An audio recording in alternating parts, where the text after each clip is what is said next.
नमस्कार, आपका स्वागत है। दोस्तों, महाभारत ग्रंथ में मनुष्य को भोजन करते समय कुछ बहुत ही जरूरी नियम बताए गए हैं। अगर कोई मनुष्य इन नियमों का पालन करते हुए भोजन करता है तो उसे आरोग्य के साथ ही सुख, समृद्धि और वैभव की प्राप्ति होती है। शास्त्रों में बताए गए ये नियम वैज्ञानिक दृष्टिकोण से भी परिपूर्ण है। इस प्रकार से भोजन करने पर मनुष्य सभी देवी देवताओं का आशीर्वाद प्राप्त करता है।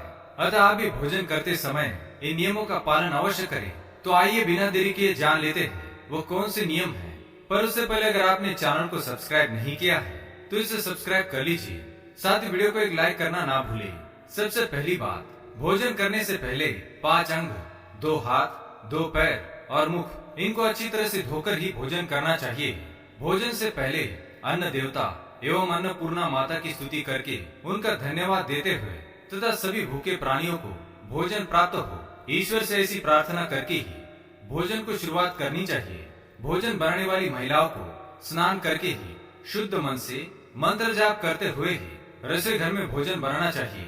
सबसे पहले 3 रोटियां, एक गाय के लिए, एक कुत्ते के लिए और एक कौवे के लिए अलग निकाल कर फिर अग्निदेव को भोग लगाकर ही घर वालों को खिलाना चाहिए।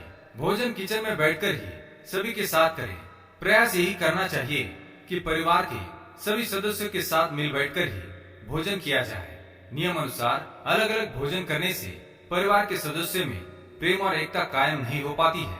भोजन का समय प्रातः और सायंकाल ही भोजन का विधान है, क्योंकि पचन क्रिया की जठराग्नि सूर्योदय से 2 घंटे के बाद तक एवं सूर्यास्त से 2.5 घंटे पहले तक प्रबल रहती है।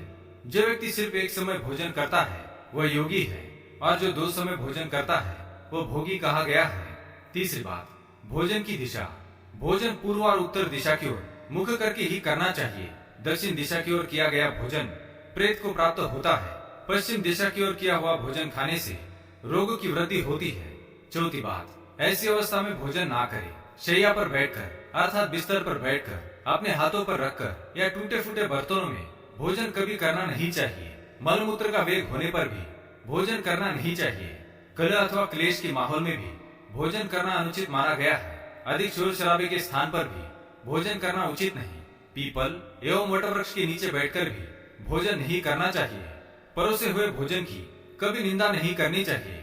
खड़े खड़े भोजन करना भी अनुचित माना गया है। जूते पहनकर या सिर ढककर भी भोजन नहीं करना चाहिए। आइए अब जानते हैं भोजन कैसा होना चाहिए। बहुत तीखा या बहुत ही मीठा भोजन नहीं करना चाहिए। किसी के द्वारा छोड़ा हुआ भोजन भी कभी ग्रहण नहीं करना चाहिए। आधा खाया हुआ फल, मिठाइयाँ आदि फिर से नहीं खानी चाहिए। खाना छोड़कर उठ जाने पर दोबारा भोजन कभी करना नहीं चाहिए। जो कोई भी ढिंडोरा पीट कर खिला रहा हो वहां पर जाकर कभी भोजन नहीं करना चाहिए। पशु या कुत्ते के द्वारा छुआ हुआ भोजन कभी करना नहीं चाहिए। रजस वाला स्त्री के द्वारा परोसा गया भोजन भी करना अनुचित है। श्राद्ध का निकाला हुआ, बासी या मुंह से फूंक मारकर ठंडा किया गया भोजन भी करना अनुचित है। बाल गिरा हुआ भोजन भी ना करे। अनादर युक्त अवहेलना पूर्ण परोसा गया भोजन भी कभी ना करे। कंजूस के द्वारा वैश्या के हाथ का, शराब बेचने वाले का दिया भोजन भी और ब्याज का धंधा करने वाले व्यक्ति का भोजन भी कभी करना नहीं चाहिए।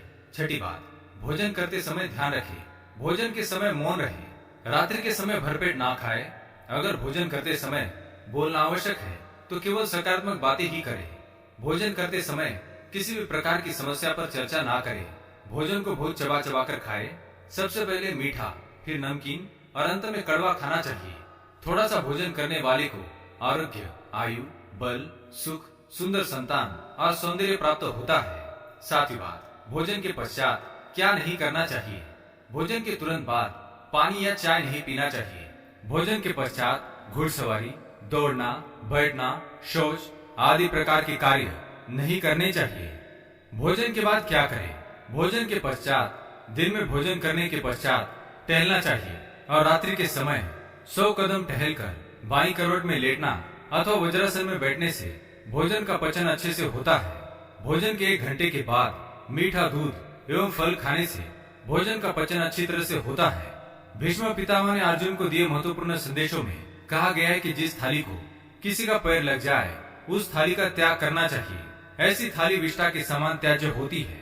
भीष्म पितामह कहते हैं कि भोजन के दौरान थाली में बाल आने पर उसे वहीं पर छोड़ देना चाहिए। बाल आने के बाद भी खाए जाने वाले भोजन से दरिद्रता का सामना करना पड़ सकता है। भोजन पूर्व जिस थाली को कोई लांग कर गया हो, ऐसे भोजन को भी कभी ग्रहण नहीं करना चाहिए। इसे कीचड़ के समान छोड़ देने वाला समझना चाहिए। भीष्म पितामह ने अर्जुन को बताया कि एक ही थाली में भाई भाई भोजन करे तो वह अमृत के समान हो जाती है। ऐसे भोजन से धन धान्य, स्वास्थ्य और लक्ष्मी की वृद्धि होती है। भीष्म पितामह के अनुसार पति पत्नी को एक ही थाली में भोजन करने को निषिद्ध माना गया है।